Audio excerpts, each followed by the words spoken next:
इस्लाम में आने के बाद जो है पहले तो शुरुआती दौर में नमाज वगैरह पढ़ना शुरू की छुप छुप के, और फिर मेरा कारोबार था खुद का हौज़री का, तो उसमें हमारे एक रिश्तेदार मेरे पार्टनर थे।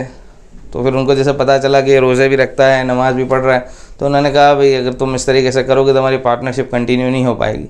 मैंने कहा ठीक है। तो फिर मैंने वो धंधा वहीं पे बिज़नेस छोड़ दिया और फिर अलग से मेरा बिज़नेस शुरू किया, लेकिन फिर वो मेरी बिरादरी वालों ने मुझसे कोई ताल्लुक़ रखा नहीं, तो वो भी बिज़नेस मेरा बंद हो गया, उसमें काफ़ी सारा घाटा आया।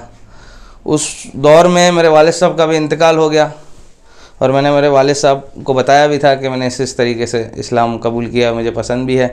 तो उन्होंने कभी नाराज़गी ज़ाहिर नहीं की, लेकिन वो जो उनका आखिरी वक्त था वो 5 दिन जो है उनको पैरालाइज़ था, लेकिन मैं हर वक्त उनके कान में कलमा पढ़ता रहता था। और उनका फिर जब इंतकाल हुआ तो काफ़ी अरसे के बाद मेरे दादी के ख्वाब में आए और मेरी दादी मुझे ऐसा बता रहे थे कि वो एक बहुत ही बड़ा दरवाज़ा है, उसके अंदर वो दाखिल हो रहा है, यानी मेरे वालिद साहब के बारे में, वो दाखिल हो रहा है और उसके साथ तेरे दादा भी थे। तो जान के मुझे बड़ी खुशी भी हुई, यानी मैंने मेरे वालिद साहब को कलमा पढ़ाया। मेरे दादा का तो तब इंतकाल हो गया, तब तो मैं काफ़ी छोटा था, तो उनके साथ मेरे दादा भी थे, तो बहुत खुशी भी हुई इस बात को जान के। तो उस दौर में काफ़ी हालात थे क्योंकि सब असबाब बंद हो चुके थे कमाने के, और वालिद साहब की अच्छी खासी इनकम थी, उनका भी इंतकाल हो गया था। तो उस दौर में फिर सब कारोबार बंद हो गया, तो फिर मैंने मज़दूरी करना सब्ज़ी मंडी में शुरू किया।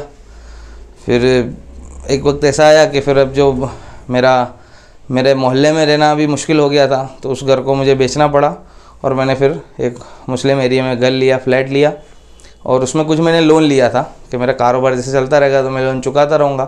उस वक्त मुझे मसाइल पता नहीं थे कि लोन इस्लाम में जायज़ नहीं है, सूद वगैरह। फिर जब वो आगे बढ़ती रही गाड़ी, मेरा कारोबार बंद हो गया, मैं खुद मज़दूरी करता था। कुछ वक्त तो घर पे ऐसा निकला कि फाके का हो गया और बहुत हालात बद से बदतर होते गए, लेकिन सब्र किया, अल्लाह से मांगा। उस दौरान मेरे एक दोस्त ने मुझे कहा कि 3 दिन जमात में जाना है। तो मैंने कहा जमात क्या होता है? उसने कहा बस मस्जिद में रहेंगे, खाना वगैरह सब उनके ज़िम्मे रहता है, आपको सिर्फ रहना है और आपको जानकारी दी जाएगी कि किस तरीके से आप अल्लाह को याद कर सकते हो और अल्लाह को पहचान सकते हो, उसका तारुफ़ कर सकते। तो खैर बहरहाल मैं उसके साथ घर पे बहाना करके गया कि मैं दोस्तों के साथ घूमने जा रहा हूँ, और फिर मैं निकल गया। उस 3 दिन के अंदर अल्लाह तबारक व तआला ने ऐसी दिल की कैफियत बनाई है कि असल तो मेरा ज़िंदगी का मकसद दावत ही है। दुनिया के अंदर मेरा कोई काम सक्सेस हो ही नहीं सकता, शायद अल्लाह ने इसके लिए बंद किया हो, क्योंकि काफ़ी अच्छा खासा कारोबार था। फिर मैंने इस काम को मेरे ज़िंदगी का मकसद ऐन बना लिया कि अब मौत तक यही काम करते रहना है। फिर उसके बाद जब कर्ज़ा बढ़ता गया, बैंक का लोन नहीं हो रहा था क्लियर, तो बैंक वाले घर पे नोटिस भी दे के गए कि अब तो आपके मकान को सील लगा देंगे। तो मैं भी बहुत घबराया हुआ था, क्या करेंगे, किराए पे रहना पड़ेगा। और मेरे वालिदा और मेरी दादी थी मेरे साथ, वो भी बेचारी बहुत परेशान थी, अक्सर रोती थी, क्या करेंगे किस तरीके से। उसी तरीके में अल्लाह तबारक व तआला की ऐसी कुदरत ने अंजाम दिया कि नोटबंदी हो गई और मेरे पास एक शख्स आया कि मेरे पास एक अच्छी खासी रकम है, आप कुछ भी करके इसको आप काम में ले लो, जब आपके पास आए हमको तब देना, हमको किसी भी तरीके की कोई उतावल नहीं है, बस आप हमारे घर से पैसे ले जाओ। तो मेरे घर पे पैसे रखना जोखम है बहुत बड़ा, और हमको आप पे एतमाद है, आप हमारे पैसे कहीं नहीं जाएंगे। तो फिर उससे पैसे लिए मैंने और अपने बैंक का लोन अल्लाह तबारक व तआला ने क्लियर करवाया, अल्लाह ने मामला आसान कर दिया। फिर अच्छा जॉब भी लग गया और अल्हम्दुलिल्लाह अल्लाह तबारक व तआला ने ज़िंदगी सही कर दी। असल में मैं सारे लोगों को ये बात बताना चाहता हूँ कि ज़िंदगी तो हर इंसान की किसी न किसी तरीके से गुजर ही रही है, लेकिन दिल का वो सुकून, वो चैन, वो इत्मीनान ज़िंदगी के वो किसी हिस्से में हासिल नहीं कर सकता जो सिर्फ़ वो अल्लाह के आगे मतलब अल्लाह के सामने हासिल कर सकता है। क्योंकि असल जो है हमारी रूह की ग़िज़ा तो अल्लाह की इबादत है, उस मालिक को पहचानना है जिसने सारी की सारी सृष्टि को बनाया है। अगर हम किसी कंपनी में जॉब करते हैं और उसका सिस्टम ही हमको पता नहीं हो कि हमको इस सिस्टम से जॉब करना है, अगर कोई हमें कहेगा कि आपको ये चीज़ ये केबिन में दे के आने की और हम उसके जगह दूसरी केबिन में दे के आएंगे, तो हमें नौकरी से निकाल देंगे।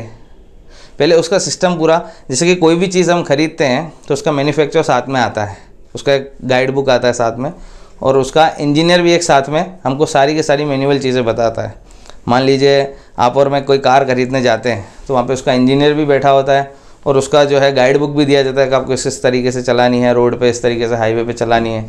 अगर मैं उसके कहूँ कि मैं आपको आपकी कार की रकम तो अदा कर देता हूँ, फिर मैं इसको खेत में चलाऊँगा, तो कहेगा भैया अगर आप कार को खेत में चलाओगे तो हमारी गारंटी वारंटी नहीं रहेगी, हमने खेत के लिए तो ट्रैक्टर बनाया है।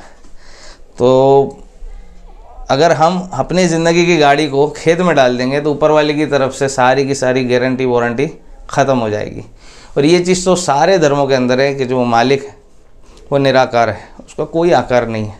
अगर इंसान इस पर थोड़ा सा पढ़े, चाहे वो अपने धर्म की किताबें भी पढ़े या कुरान पढ़े या बाइबल पढ़े, और उससे फिर कंपेयर करे कुरान को, तो असल तो हमारे ज़िंदगी का मकसद यही है कि हम उस सच्चे मालिक को जाने जिसने हमको बनाया है, और उससे ही असल दिल का सुकून और चैन और इत्मीनान हासिल होगा। उसके सिवाय वो दुनिया के किसी भी, चाहे वर्ल्ड टूर कर ले, चाहे वो कितनी भी बड़ी डिग्रियां हासिल कर ले, लेकिन वो चैन सुकून इत्मीनान उसको हासिल नहीं हो पाएगा।